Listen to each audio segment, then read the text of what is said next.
तो इसीलिए मैं कहता हूं बाहर का टेम्परेचर देख करके कोई हमें हल्का भी ना समझ ले।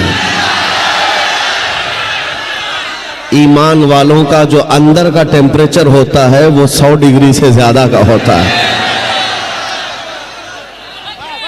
ये अभी बाहर कोई जाकर के देख करके आए, सख्त ठंडियां होंगी और हवाएं भी चल रही हैं, लेकिन जलसे में लोगों को गर्मी इतनी हो रही है कि फैन की जरूरत महसूस हो रही है। बस इसी को बरकरार रखो, बाहर जैसी भी ठंडी हो अंदर गर्मी बाकी रहना चाहिए। और ये गर्मी ऐसी है जिसको इकबाल ने कहा है, इकबाल ने कहा था इसी गर्मी से दुनिया खौफ ज़दा है, ये फाका कश मौत से डरता नहीं जरा, रूह मोहम्मदी इसके बदन से निकाल दो। अंग्रेज ये कहा करते थे, इनके अंदर जो रूह मोहम्मदी है, इश्क मुस्तफ़ा है, ये जब तक बाकी रहे इसे 1000 टुकड़ों में बदल दो, फिर से ये जमा हो ही जाता है। अज़ीज़ान गिरामी, हमारी तारीख का राज, हमारी तारीख पर बड़ी बड़ी पीएचडियां हुई हैं, बड़े बड़े लोगों ने अपने मकालात लिखे और तारीख लिखी है। उससे एक मुसलमान की मुलाकात हुई, उसने पूछा किस मसले पर आप पीएचडी कर रहे हैं? कहा कि मैंने पीएचडी इस बात पर की है कि मुसलमानों में फिरके बहुत होते हैं और कई मर्तबा इनको तोड़ा जाता है, फिर ये जमा कैसे होते हैं।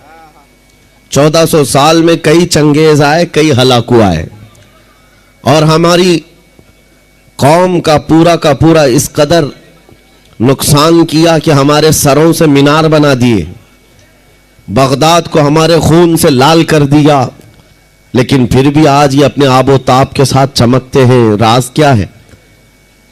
तो इस बात पर पीएचडी चल रही थी।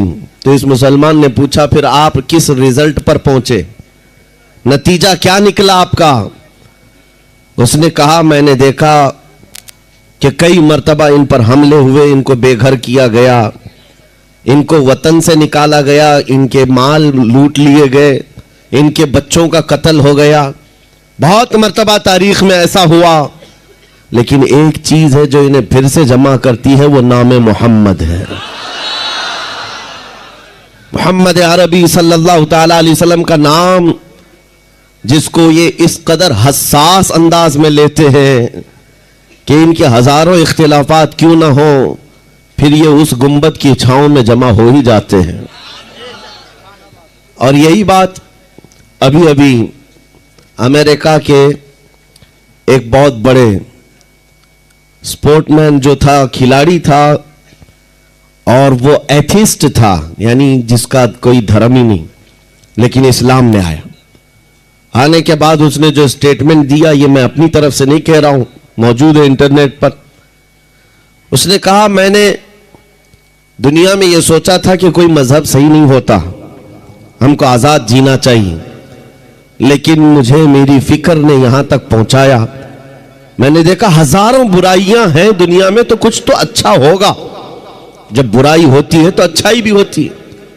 तो कहता है मैं बुराइयों के खिलाफ देखता गया कि अच्छाई है कहां, तो मुझे मेरे सफर ने इस्लाम की मंजिल पर लाकर छोड़ दिया।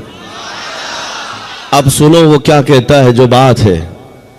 उसने हंस करके एक स्टेटमेंट दिया था कि मुसलमान बड़े गरीब होते हैं, बहुत सारी जगहों पर ये अनएजुकेटेड भी हैं। इस दौर में जब इनको पूरी दुनिया अपने टारगेट पर रखी है, लेकिन एक चीज मैंने इनके अंदर देखी है, एक चीज देखी है, ईसाई भी हैं इस दुनिया में, यहूदी भी हैं, वो भी नबियों को मानते हैं, लेकिन ऐसे आजाद ख्याल है कि कोई अगर ईसाई हुकूमत, क्रिश्चियन हुकूमत है और वहां पर जाकर कोई ईसा अलैहिस्सलाम के खिलाफ कोई तख्ती लिख करके घूम रहा हो, नाउजुबिल्लाह कोई गुस्ताखी कर रहा हो, तो वो देखेंगे और चल पड़ेंगे। कहा कि ये फ्रीडम है, फ्रीडम ऑफ एक्सप्रेशन है, फ्रीडम ऑफ स्पीच है। यहूदी भी इस चीज को देखकर नजरअंदाज कर देंगे, किसी नबी की गुस्ताखी कोई करके घूम रहा हो, उनकी ही हुकूमत क्यों ना हो। लेकिन वही स्पोर्टमैन जो है वो कहता है कि ये इन सब के साथ ऐसा है, लेकिन जहां मुसलमानों की हुकूमत भी ना हो, थोड़े से रहते हो, किसी और की हुकूमत हो, और वहां कोई बंदा इनके नबी की शान में गुस्ताखी करे और जिंदा बच के दिखाए। ये मेरी बात नहीं है, ये मशहूर आदमी कह रहा है अमेरिका का, जहां थोड़े से मुसलमान भी रहते हो और फिर इनके नबी पाक की शान में गुस्ताखी करके वो आजाद घूमता हो, ऐसा पॉसिबल नहीं है। गुस्ताखी करने वाले कर जाते हैं, लेकिन जिंदगी भर मुंह छुपा कर जीना पड़ता।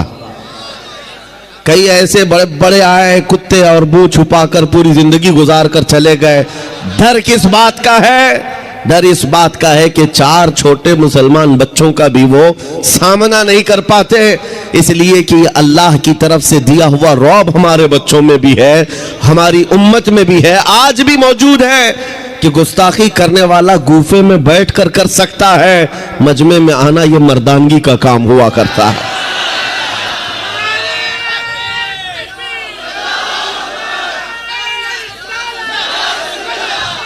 अल्लाह करीम ये जज्बा हमेशा सलामत रखे।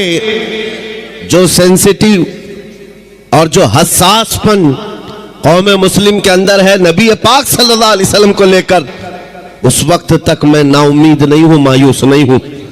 हम बिखर गए हैं, मुंतशिर हो गए हैं, हमें पता है हमारे पास असबाब की कमी है, जगह जगह हमें पकड़कर मारा भी जाता है, सब कुछ है, लेकिन जब तक दौलत इश्क मुस्तफा साथ है, पूरी दुनिया मिलकर तुम्हारा पत्ता नहीं उखाड़ सकेगी।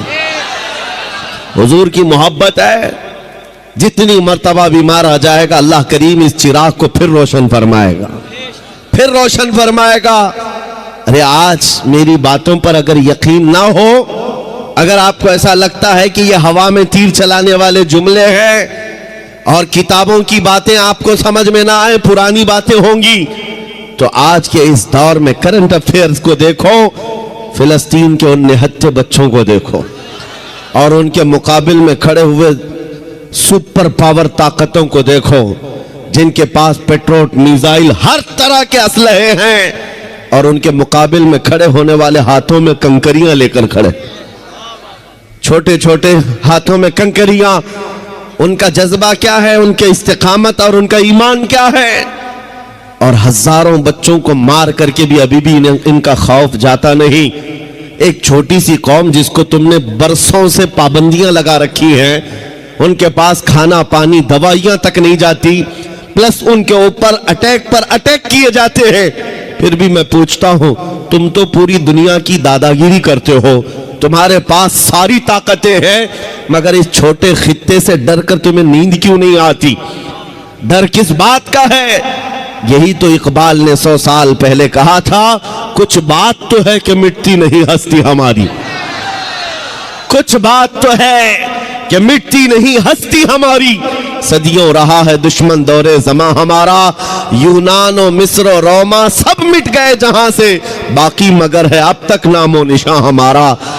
तौहीद की अमानत सीनों में है हमारे, आसा नहीं मिटाना नामो निशान हमारा, आसा नहीं मिटाना नामो निशा हमारा।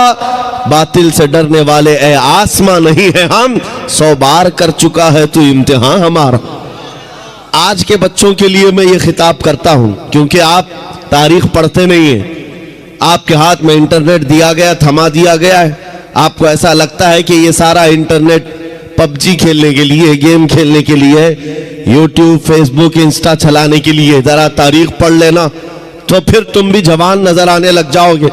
तुम्हें भी ये मालूम होना चाहिए कि हमारे असलाफ कौन थे, जिनका नाम लेने से भी आज कतराते हैं दुनिया, और उन्हें इस बात का डर है कि इनके हाथों में वो तारीख आने ना दी जाए, कि तुम्हें मोबाइल में 24 घंटे मसरूफ करके रखा जाए, ताकि खौफ इस बात का है कहीं ये तारीख पढ़ लिया, किसी मोहल्ले से फिर सलाहुद्दीन न पैदा हो जाए, कहीं से कोई शहाबुद्दीन न उठ जाए, कहीं से कोई टीपू सुल्तान ना आ जाए, कहीं से जो इनके दर्द का सबब है औरंगजेब ना आ जाए। ये डर इस बात का सताता है कि तारीख ना पढ़े, तारीख ना पढ़े, तुमको नशा में मुलविस करके रखा जाए, तुम इंटरनेट की तबाहियों में अपने आप को बर्बाद करके रखे रहो, अजीजा ने गिरामी, मैं आपसे मुखातिब होकर के एक बात कहना चाहता हूँ, निकल आओ इस बस्ती से, दुनिया अभी भी तुम्हारे इंतजार में है। अल्लाह करीम कुरान में फरमाता है, वलिल्लाहिल इज्जतु वली रसूलिही वलिल मुमिनीन, इज्जत तो अल्लाह की है, इज्जत तो रसूल की है, इज्जत तो ईमान वालों के लिए है। और अल्लाह करीम फरमाता है, काना हक्कन अलैना नस्रुल मुमिनीन, हमने अपने ऊपर लाजिम कर लिया है, मदद करेंगे तो ईमान वालों की मदद करेंगे।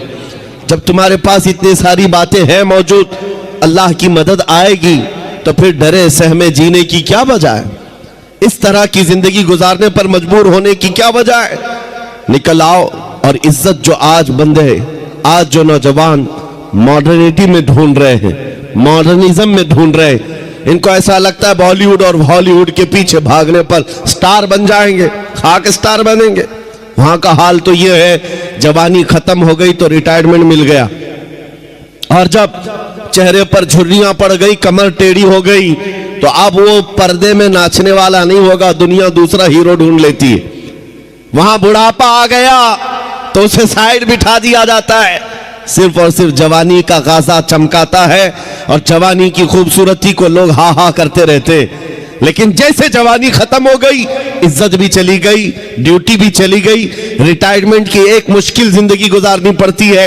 इसको इज्जत कहाँ कहा जाता है? लेकिन आओ, मुस्तफा करीम सल्लल्लाहु अलैहि वसल्लम के कदमों में जो बंदा जितना बूढ़ा होता है, उतनी इज्जत उसकी बढ़ती चली जाती है। क्या आपने, हो सकता है यहां वो आंखें होंगी जो हुजूर ताजुश शरिया को देखी होंगी, आला हज़रत अजीमुल बरकत के उस जानशीन को देखी हुई आंखें होंगी। 75 साल की उम्र में जो हुस्न जमाल लेकर के वो बिखेरने अपने मुरीदों के दरमियान आते, कसम खुदा की मैं कह रहा हूं, 1 लाख जवान एक तरफ बिठाओ, एक तरफ जानशीन आला हजरत को बिठाओ, 1 लाख की तरफ तुम्हारी नजरें नहीं जाएंगी, उस एक हसीन चेहरे की तरफ नजरें उठेंगी। वजह क्या है? ये हुस्न जमाल पाउडर लाली मेकअप का नहीं है। मेरे मुस्तफा के नाम की तुमने हिफाजत की तो अल्लाह तुम्हारी इज्जत की हिफाजत फरमाएगा। अगर हुजूर पाक की इज्जत महफूज है, हम सब की इज्जत महफूज है। लेकिन कोशिश ये भी जरूरी है, हमारे अंदर इतना हसासपन होना चाहिए कि हम हर चीज को कॉम्प्रोमाइज कर लेते हैं, बर्दाश्त कर लेते हैं, लेकिन नबी पाक सल्लल्लाहु अलैहि वसल्लम की इज्जत के खिलाफ कभी बर्दाश्त नहीं करते। तारीख की सच्चाइयां ये बताती हैं, हमारी तारीख यही है। एक साहब जो डिपार्टमेंट से ताल्लुक रखते, वो मुझसे कह रहे थे, मौलाना आप इतना ज्यादा एग्रेसिव क्यों बोलते, भड़काऊ भाषण लगता है।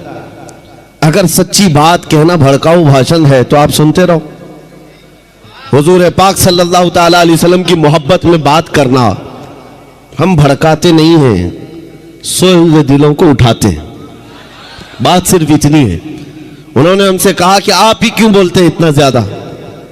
हमने उनको एक मिसाल दी थी, बड़े साहब थे, हुकूमत के कारिंदे थे। हमने कहा अगर आपको किसी ने कहा तुम्हारी माँ बदकार थी तो आपको कैसा लगेगा? वो कुर्सी छोड़कर खड़े हो गए। कहा मैं तो आपसे अच्छी बात कर रहा हूं, आप मेरी माँ पे चले गए। मैंने कहा एग्जाम्पल दिया, मैंने मिसाल दिया, गाली नहीं दिया। कहा मेरी माँ पर आप मिसाल क्यों दे रहे?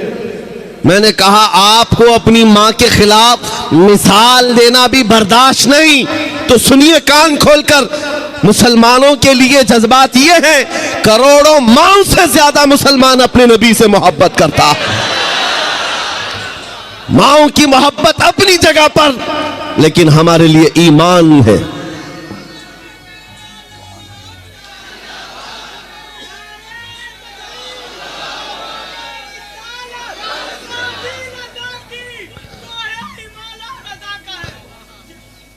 अज़ीज़ान गिरामी, नबी करीम सल्लल्लाहु ताला अलैहि वसल्लम के मकाम और मर्तबा का हाल ये कि वो जाने ईमान है।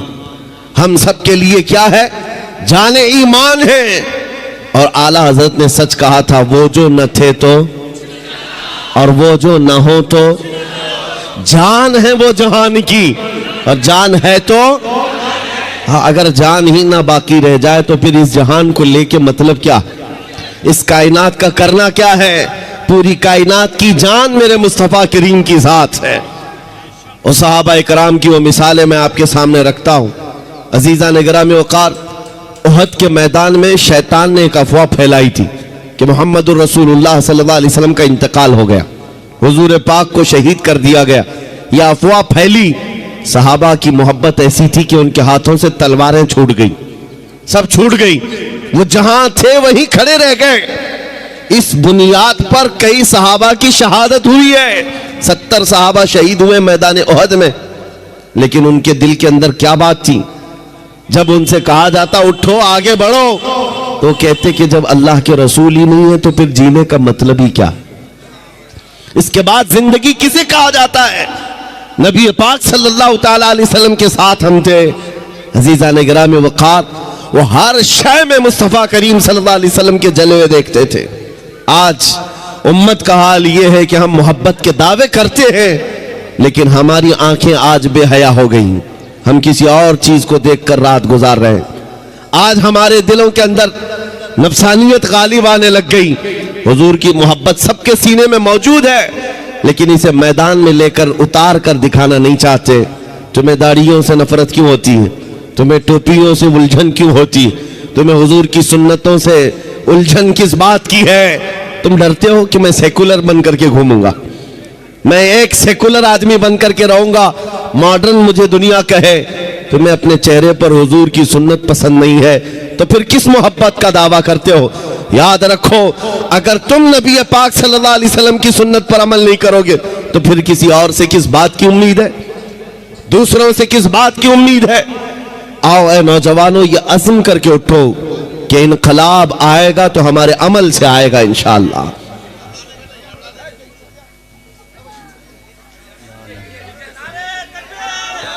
क्या हुआ?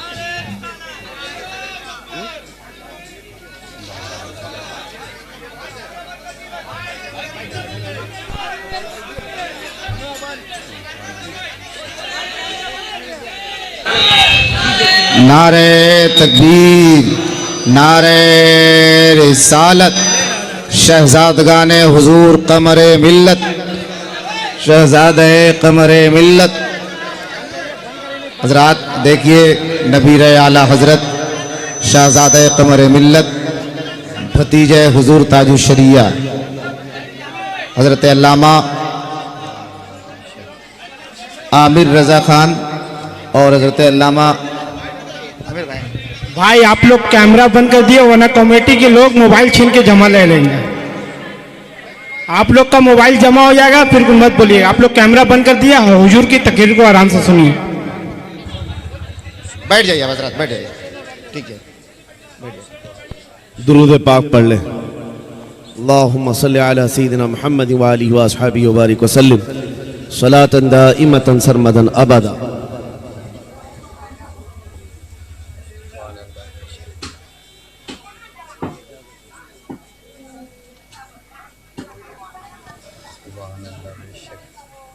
कुरान पाक में रब ताला ने फरमाया, इज्जत अल्लाह की है, इज्जत रसूल की है, इज्जत ईमान वालों की है। आओ मैं आपको एक मिसाल के जरिए बताता हूं। एक नाम ऐसा है जिसके जिक्र से ही दिलों के अंदर एक तबीयत के अंदर एक हलचलपन आ जाता है और जोश बेदार होता है। इसीलिए मैं बार बार कहता हूं, ऐरे गैरे नत्थु खेरे के नाम बार बार लेने से बेहतर है नौजवानों को अगर कोई नाम इलाज के तौर पर भी बताया जाए। किसी का दिल अगर बार बार दर्द करता है, डर ज्यादा महसूस होता है और धड़कन ज्यादा होती है, जल्दी खौफ आता है, किसी का रौब छा जाता है, ऐसे बीमार आदमी के लिए इलाज मैं बता रहा हूं, वो हजरत खालिद बिन वलीद का नाम याद किया करें। सैफुल्लाहिल मसलूल का नाम याद रखे। वो एक सैफुल्लाहिल मसलूल खालिद इब्ने वलीद रज़ी अल्लाह ताला अन्हु, जानते हो 125 जंगों में शिरकत किया, एक जंग में भी शिकस्त नहीं खाई। और एक जंग का हाल ये था, किस चीज पर हम सब की तवज्जो होनी चाहिए, वो तवज्जो करो। मैदान जंग में शरीक है और लड़ते लड़ते उनका हाल ये था, वो खुद फरमाते हैं, एक बालिश्त जगह भी मेरे जिस्म में ऐसी नहीं है जहां तीर ना चुभाओ, तलवार ना लगी हो। पूरे जिस्म में कोई एक जगह भी एक बालिश बराबर बाकी नहीं, हर जगह जख्म थे। लेकिन एक मैदान में कहते हैं कि अचानक उनके गर्दन पर तलवार आ गई। सामने कुफार और मुशरिकीन है, बड़े बड़े पहलवान तलवार सोते खड़े थे। आपका अमामा गिर गया, आपका अमामा गिर गया मैदान जंग में। मुझे बताओ, जान बचाना चाहिए क्यों अमामा उठाना चाहिए? पहली तो अपनी गर्दन बचाई जाए, अपनी जिस्म को बचाया जाए, क्योंकि जान बचाना फर्ज है, जान बचाना फर्ज है। खालिद इब्न वलीद सैफुल्लाहिल मसलूल, इस्लाम के अजीम सिपह सालार ने गर्दन नहीं देखी, वो अमामा उठाने चल पड़े और उठाया, बड़े आराम से सुकून से उठा करके पहनने लगे। और जिन्होंने तलवारें उठाई थी वो सकते में रह गए। एक छोटा फौजी भी ये गलती नहीं कर सकता, सिपह सालार इतनी बड़ी गलती कैसे कर सकता है? लोगों ने हाथ तलवार उनके नीचे आ गए। उसके बाद जालिमों ने, दुश्मनों ने पूछा, खालिद इब्न वलीद तुम्हारा ही नाम है? कहा तुम ही सिपह सालार हो, लेकिन ऐसी गलती कैसे कर सकते हो जब तुम्हारी गर्दन पर तलवार लटक रही हो और तुम अमामा उठाने के लिए निकल पड़े हो? पगड़ी बचा रहे हो कि गर्दन बचाना चाहिए? खालिद इब्न वलीद ने मुस्कुरा कर कहा, तुम्हें पता है मैं जिस जंग में भी जाता हूं अल्लाह की मदद से फतह याबी जरूर मिलती है और फतह का झंडा गाड़ कर आता हूं, लेकिन इसके पीछे राज ये नहीं है खालिद बिन वलीद अपने बाजुओं की ताकत पर भरोसा रखता हो और अपने बलबूते ये जंगों को फतह करता हो। मेरा विजदान और यकीन ये है, इस अमामा मुबारका में रसूलुल्लाह के 3 मुए मुबारका है, रसूलुल्लाह के 3 मुए मुबारका है। और मेरा यकीन यही है, जब तक ये सर पर होते हैं अल्लाह मेरे लिए मैदान आसान कर देता है। निस्बत मुस्तफा पर उन्हें फख्र था, उसी निस्बत पर वो फतह याब हुआ करते थे। ये सहाबा की बातें अर्ज कर रहा हूं। आपको पता है एक मर्तबा ईसाइयों ने आपको चैलेंज कर दिया था कि अगर तुम्हारा दीन सच्चा है तो आओ खालिद बिन वलीद, हम और तुम सामने बैठते हैं मुबाहिला। अगर दीन तुम्हारा सच्चा है तो जहर की एक शीशी लाई ईसाइयों ने, कहा कि इसको दोनों लोग पिएंगे, जो बच गया उसका दीन सच्चा है। और ये झूठे लोग इस तरह से कभी आगे आ भी नहीं सकते, चैलेंज तो कर लेंगे लेकिन आ नहीं सकते। खालिद बिन वलीद को जब ये कहा गया, और वो जहर ऐसा था कि अगर चमड़ी पर भी लग जाता तो चमड़ी जल के निकल जाती, और उस जहर को पीने की बात थी। सामने बड़े बड़े पादरी बैठे हुए थे, उन्होंने सोचा था कि डींग मार लेंगे, लेकिन उन्हें पता नहीं है मोहम्मद अरबी का शेर है, नबी करीम सल्लल्लाहु अलैहि वसल्लम के गुलाम है। या जिस तरफ निकल गए तूफान और आंधियों ने भी रुख मोड़ लिया है, समंदरों ने रास्ते दे दिए हैं, दो नीम इनकी ठोकर से दहरिया व सहरा। ये इकबाल ने कहा था, पहाड़ उनकी हैबत से राई, सिमट कर पहाड़ उनकी हैबत से राई। खालिद बिन वलीद ने कहा, आ जाओ सामने आ जाओ, बैठते हैं, मैं तैयार हूं इस बात के लिए कि जहर हम भी पिएंगे, तुम भी पी लेना, जो बच जाए उसका दीन हक है। लेकिन मुकाबले के लिए जैसे ही सामने आए, जहर की शीशी रखी हुई है, बहुत खतरनाक जहर है, चमड़ी पर भी लग जाए तो जल करके निकल जाए। आपसे कहा गया उठाओ और पी लो। तो हजरत खालिद बिन वलीद ने कहा दोनों की तरफ से पीना है, लेकिन उन्होंने कहा नहीं, पहले आप करेंगे। हमेशा बातिल डरता है और उसको शक ही तो है, हक होने का यकीन नहीं है जितना ईमान वाले को होता है, ईमान वाले को होता है। मुझे कुछ लोगों ने कहा था आपने आग में कूदने की बात की है, गुस्ताखे रसूल के खिलाफ।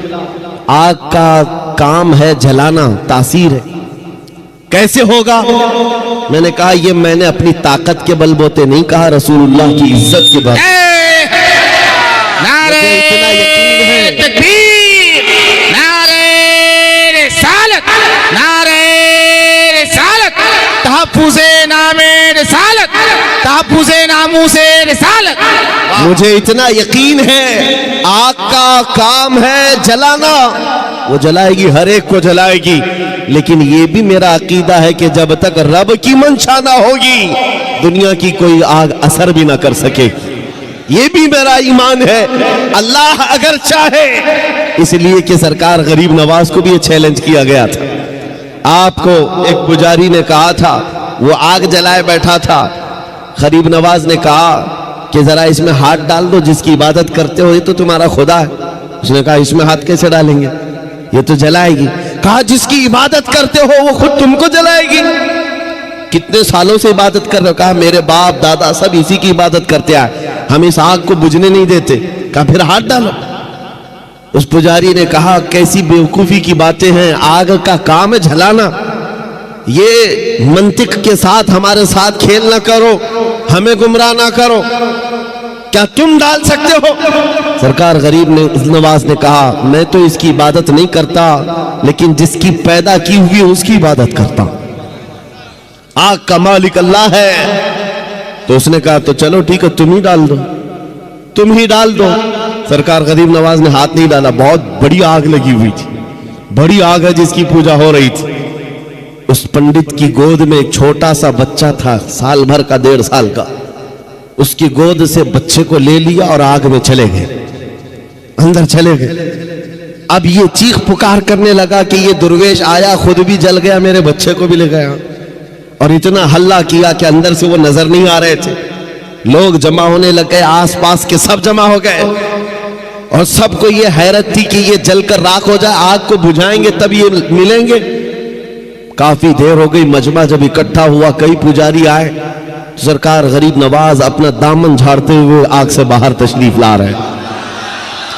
बच्चा भी गोद में मौजूद है, सही सलामत है। उसने छीन करके अपने बच्चे को लिया, जगह जगह पकड़ कर देखा, पेशानी भी ठंडी है, कपड़े भी ठंडे हैं, कोई गर्मी का असर नहीं है। मेरे अजीजों गरीब नवाज तो अल्लाह के वली हैं, उन्हें आग नहीं जलाई। बात तो समझ में आती, बच्चा पुजारी का था, ये क्यों नहीं जला? मुफस्सिरीन कहते हैं, तारीखदान कहते हैं, देखना ये है हाथ में किसके था बच्चा। इसीलिए हम कहते हैं ख्वाजा का दामन, गौस का दामन, अरे जहां हाथ लग जाए उस पर आग नहीं लगती। मैं आपसे ये बात कर रहा हूं, हमसे भी कहा गया था ये कैसी बातें हैं, बड़े बड़े दावे हैं। हमने यही कहा हमारा दावा नहीं है, ये रसूलुल्लाह की इज्जत की बात है, ये नबी पाक की हुर्मत की बात है। आओ मैं सैयदना खालिद बिन वलीद की बात को मुकम्मल करूंगा। आप हजरत को जगह दे दीजिए।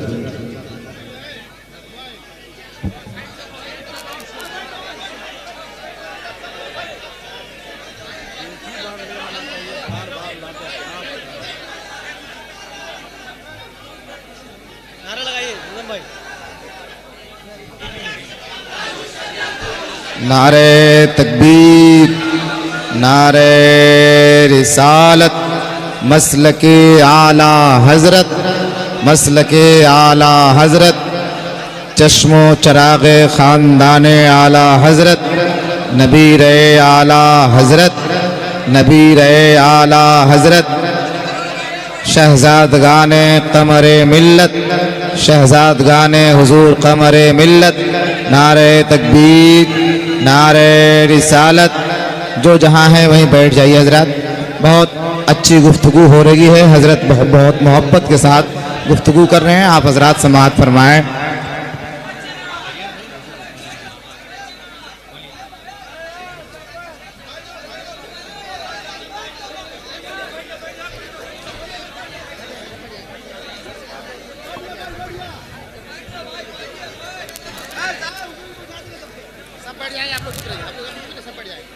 आप तवज्जो रखें। मुझे पता है कि ये जितने खामोश बिठाने वाले हैं वो खामोश बैठ जाएं। और ये मजमे में रोज देखता हूं और एक बात कहता भी हूं कि किसी भी मिलिट्री और फौज को तो कंट्रोल किया जा सकता है, दीवानों को कौन संभाल सकता है? दीवाना तो दीवाना है और बड़ा सोच समझ के दीवाना बना है, तो इनकी कंट्रोलिंग किसी के हाथ में नहीं होती। हम खुद भी इसमें पिस के ही आते हैं, हर दिन हमारा हाथ जख्मी रहता ही है, हम मुसाफे से सिर्फ। तो ये बात हम जानते हैं कि दीवानों को कोई कंट्रोल नहीं कर सकता। और इमाम राजी ने कहा था जो हुजूर की मोहब्बत में रहता है वो कभी पागल नहीं होता। उन्होंने फरमाया था कि जो नबी पाक की मोहब्बत में होता है उसका दिमागी तवाजुन खराब नहीं होता, वो दीवाना नहीं होता। लेकिन साथ में एक जुमला और भी कहा है, और अगर कभी दीवाना बन गया तो सिर्फ उनके लिए बनता है, सिर्फ उनके लिए बनता है।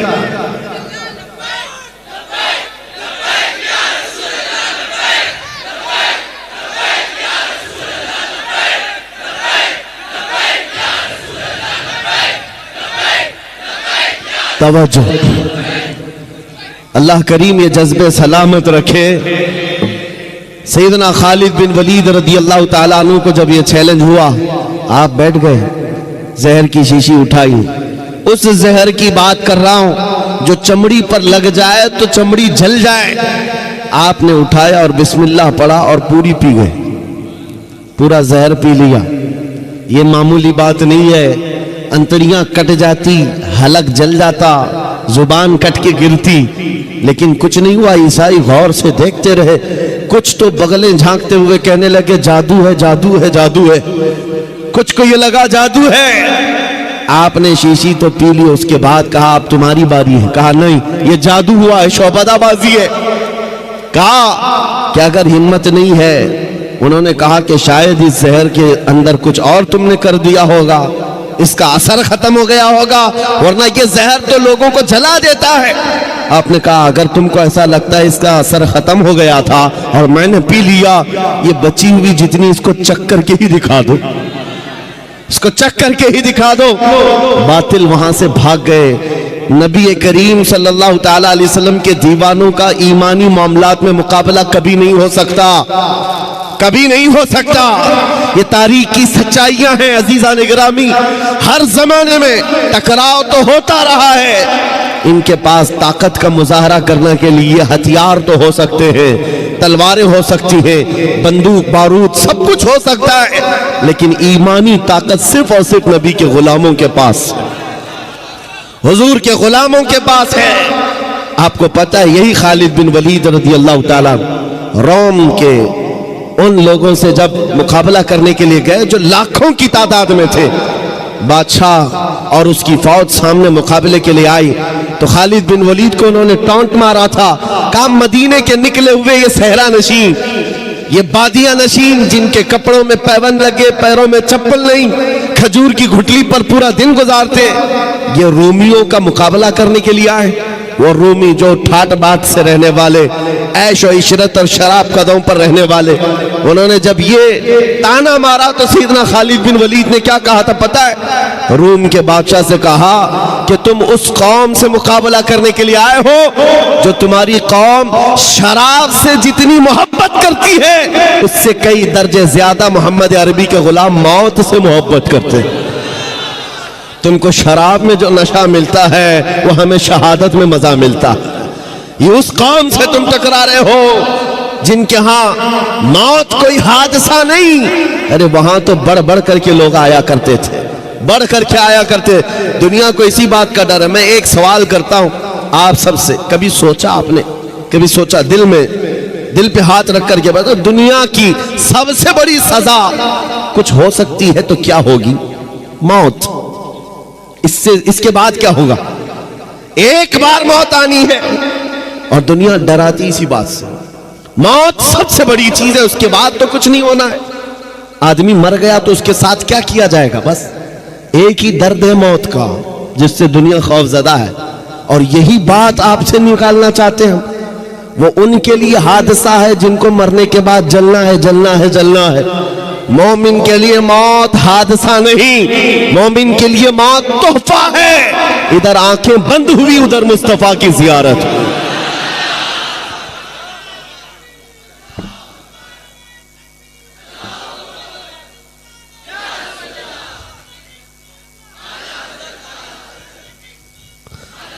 नबी करीम सल्लल्लाहु ताला अलैहि वसल्लम के गुलामों ने ये जो इस्तिकामत दिखाई, उनको ये हकीकत मालूम थी कि इज्जत रसूलुल्लाह के कदमों में है, इज्जत नबी पाक के से वाबस्तगी में है।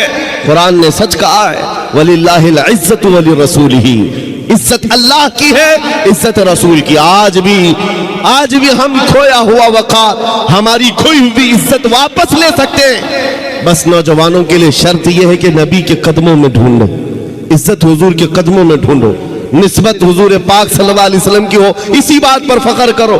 तुम अपनी दूसरी चीजों पर फख्र करना छोड़ दो कि तुम्हारे पास कितना माल है, कितनी जायदाद है, ओहदा क्या है, मनसब क्या है, खानदान क्या है, प्रॉपर्टी क्या है, ये गिनवाना छोड़ दो। फख्र करने की कोई चीज है तो हुजूर की गुलामी पर फख्र करो। आपको पता है वक्त का अबकरी इमाम मुजद्दिद आजम, जिसके सामने वक्त के बड़े बड़े फकीर अपने जानू अदब तय करते हो, बरेली का इमाम इमाम अहमद रजा खां फाजिल बरेलवी, जिनके हालात ये हैं बयान करते करते जुबानें सूख गई, लेकिन अब तक उनके इल्म को बयान नहीं किया जा सका, उनके तमाम दीनी खिदमात को बयान नहीं किया जा सका। एक आलिम दीन है जिसे अल्लाह ने 70 के करीब उलूम फनून दिए हैं, जो एक मर्तबा लिखने पर बैठ जाए तो वो कुरान पाक का तर्जुमा लिखे, फतावा रज़विया जैसा अजीम शाहकार दे दे, 1000 से ज्यादा किताबें पेश कर दे, हदायक़ बख्शिश जैसा दीवान दे दे, जिसकी एक नात पढ़ने के बाद मुर्दा दिल भी जिंदा होते नजर आ जाएं। ये सारे कमालात जिस इमाम के पास है, इल्म का हाल तो ये है कि वो कोहे हिमालय नहीं, वो ऐसा मीनार है जिसको देखने के लिए अच्छे अच्छों की टोपियां गिर जाए। उस इमाम की बात कर रहा हूं, इमाम अहमद रजा खां। सिर्फ इल्म नहीं, तकवा भी है, तहारत भी है और फिक़ह भी है, हदीस का इल्म भी है। अल्लाह ने हर चीज से नवाजा है और दुनियावी चीजों में भी कम नहीं। बड़े जमींदार भी हैं, कोई गरीब घर से नहीं, बड़े जमींदार, पूरा का पूरा गांव आपकी मिल्कियत में आया करता है। और बच्चों से भी अल्लाह ने नवाजा है, ऐसे बच्चे जिसको फख्र करने के लिए क्या नहीं है। एक बेटा मुफ्ती आजम है तो दूसरा हुज्जतुल इस्लाम है। वो वक्त के औलिया बेटे हैं और बाप दादा भी कम नहीं है। सारी निस्बतें जिसके पास है, फख्र करने के लिए क्या कम नहीं है। मेरा बाप नकी अली खां, मेरा दादा रजा अली खां, मेरा बेटा मुफ्ती आजम, मेरा बेटा हुज्जतुल इस्लाम। आला हजरत ये कह सकते। और मेरे इल्मी काम ये है, फतावा रज़विया तुम्हें दे रहा हूँ और मेरे नातिया दीवान हदायक़ बख्शिश दे रहा हूँ, कुरान का तर्जुमा कंजुल ईमान दे रहा हूँ। ये सारी बातें आला हजरत ने कहीं नहीं दिखा सकोगे। इन सारी बातों पर उस इमाम ने फख्र किया है। फख्र किया है तो किस बात पर? यह कहता है बरेली का इमाम, उस गली का गदा हूं मैं जिसमें, उस गली का गदा हूं मैं जिसमें मांगते ताजदार फिरते हैं।